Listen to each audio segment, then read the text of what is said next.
తోటి సహా అది మరి ఆ రోజు ఏదైతే యాక్సిడెంట్లుగా జరిగినటువంటి విషయాన్ని ఏదైతే పోసగుచ్చినట్లు ఆయన బయలుదేరిన దగ్గర నుంచి ఎండ్ అయ్యేంత వరకు కూడా మరి భౌతికంగా ఆయన మన దూరం అయ్యేంత వరకు కూడా విజువల్స్తో సహా మరి మనం ఏదైతే ప్రజలకు చేరగలిగాం దాన్ని కూడా అంటే న్యాచురల్గా అనుకోనటువంటి విధంగా ప్రమాదవశాత్తు కూడా ఆయన చనిపోతే అది కూడా ఒక హత్యగా అది ఇతర మతం మీదో ఇతర వర్గం మీదో నెట్టేసి ఒక వర్గం వైషమ్యాన్ని సృష్టించి ఒక రాష్ట్రాన్ని అల్లకల్లోలం చేయాలనేటువంటి ప్రయత్నం ఏదైతే మరి జగన్మోహన్ రెడ్డి గారు వాళ్ళు ఎన్కో ఎవరైతే చేశారో మరి వాటిని కూడా మనం తిప్పికొట్టేటువంటి పరిస్థితి కానీ అందులో పర్టికులర్గా ఇప్పుడు మళ్ళీ ఆ రెండు అంశాలన్నీ మళ్ళీ ఇప్పుడు మొన్ననే ఒక 4-5 రోజుల నుంచి మళ్ళీ గోశాల అంశాన్ని తీసుకొచ్చి ఎప్పుడో పాత ఫోటోలు ఎక్కడెక్కడో జరిగిన సంఘటనని మార్ఫింగ్ చేసి మరి ఏదైతే కరుణాకర్ రెడ్డి చేస్తున్నటువంటి ప్రయత్నం ఏదైతే ఉందో ఎందుకంటే చాలా చాలా క్లియర్గా స్ట్రైట్గా ఈవేళ ప్రజలందరికీ తెలుసు ఈవేళ తిరుపతి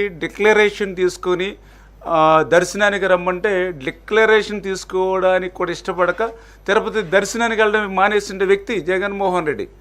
మరి నిన్ననే చూసాం మన ఏదైతే ఉప ముఖ్యమంత్రి మరి పవన్ కళ్యాణ్ గారి సతీమణి డిక్లరేషన్ మీద సంతకం పెట్టి ఆవిడ ఏదైతే ఆలయానికి వెళ్ళినటువంటి పరిస్థితి, తలనీలాలు కూడా నిన్న ఇచ్చినటువంటి పరిస్థితి, 17 లక్షల రూపాయలు ఏదైతే అన్న దానానికి విరాళంగా ఇచ్చినటువంటి పరిస్థితి. అంటే ఎంత డిఫరెన్స్ ఉందో చూడండి ఒకరికి. ఇప్పుడు అంటే డిక్లరేషన్ ఇవ్వమని అడిగితే అసలు తిరుపతి వెళ్ళడానికే మానేసినటువంటి వ్యక్తి నువ్వు అసలు తిరుపతి గురించి ఆ టీటీడీ గురించి మాట్లాడేటువంటి అర్హత ఈ వైసీపీ కానీ జగన్మోహన్ రెడ్డి కానీ ఎక్కడ ఉన్నటువంటి పరిస్థితి? ఎప్పుడైనా మీరు ఏదైతే ఆ పట్టు వస్త్రాలు సమర్పించడానికి ఎప్పుడైనా సతీ సమేతంగా హిందూ సాంప్రదాయం అది సతీ సమేతంగా వెళ్ళడం అనేది ఎప్పుడైనా పాటించారా మీరు? అటువంటి వాళ్ళు మీరు టీటీడీ గురించి మాట్లాడడం, అటువంటి వాళ్ళు తిరుపతి గురించి మాట్లాడడం, అటువంటి వారు హిందువుల గురించి మాట్లాడడం. మీ కరుణాకర్ రెడ్డి మాట్లాడుతూ ఉంటాడు. ఎవరు ఈ కరుణాకర్ రెడ్డి?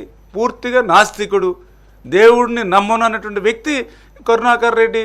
ఆయన చరిత్ర ఎవరికి తెలియదు. మరి ఆయన మ్యారేజ్ వాళ్ళ పిల్లల మ్యారేజ్ ఏ సాంప్రదాయం ప్రకారం చేశాడు? మీరందరూ సోషల్ మీడియాలో అన్నీ చూశారు, మీరు అన్ని క్రిస్టియన్ మ్యారేజ్లో చేసిన వ్యక్తులు. మరి నిన్న కూడా ఈవో ఎవరైతే టీటీడీ ఈవో నిన్న చాలా క్లియర్గా ప్రెస్ పెట్టి ఫొటోస్ ఆధారాలతో సహా చూపించారు. 5 సంవత్సరాల వైసీపీ పాలనలో ఏ రకంగా గోశాలలో మరి ఆ రోజు ఆ గోమాతలు చనిపోవడం కానీ సరిగ్గా ఆ గోమాతలకు వేసేటువంటి పశు దానాన్ని కూడా గత వైసీపీ నాయకులు ప్రభుత్వాలు ఏ రకంగా దోపిడీ చేశారో ఆ రోజు చూసినటువంటి పరిస్థితి.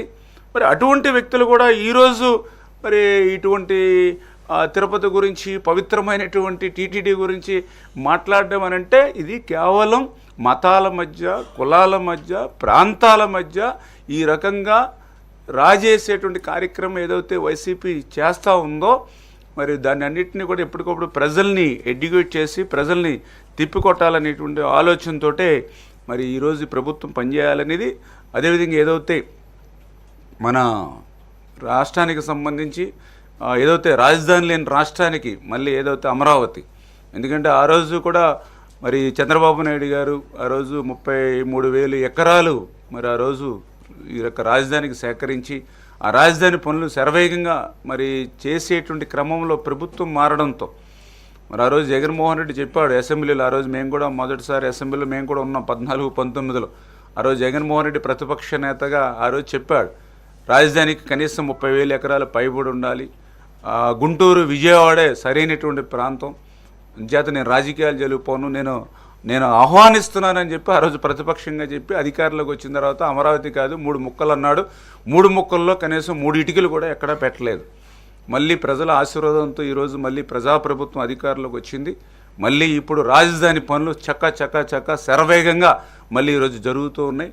అటువంటి రాజధాని పనులకి మరి ప్రధానమంత్రి గారు నరేంద్ర మోడీ గారు కూడా రేపు అంటే ఇంకా డేట్ కొంచెం May 2 అని అనుకుంటూ ఉన్నాం. May 2వ తారీఖు ఆ తేదీ లోపల మరి ప్రధానమంత్రి నరేంద్ర మోడీ గారి యొక్క హస్తాలతోటి మరి ఆ రోజు ఏదైతే ఈ యొక్క రాజధాని పనులు కూడా ఆయన భాగస్వాములు అవుతున్నారు. కొంచెం అప్రాక్సిమేట్లీగా May 2వ తారీఖు అని అనుకుంటూ ఉన్నాం. అంటే ఈ రకంగా ఒక్కొక్కటి కూడా చంద్రబాబు నాయుడు గారు, పవన్ కళ్యాణ్ గారు, నరేంద్ర మోడీ సహకారంతో ఒక్కొక్కటిని కూడా అంటే గత ప్రభుత్వం చేసినటువంటి తప్పులన్నింటినీ కూడా సరిదిద్దుకుంటూ ఈరోజు ఈ ప్రభుత్వం పనిచేస్తూ ఉంది.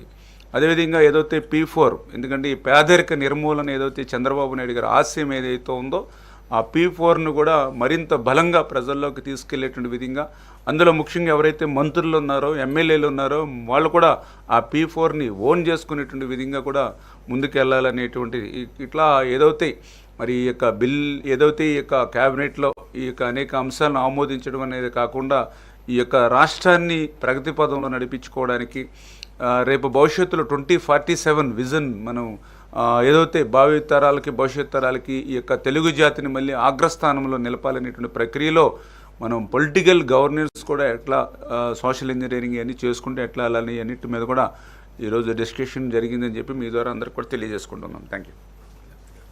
వచ్చాను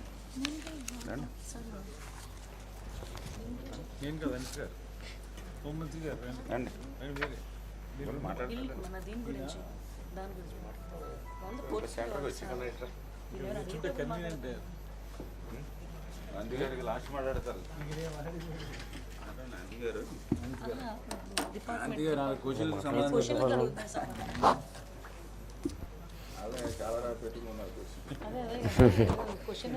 అందరికీ నమస్కారం అండి.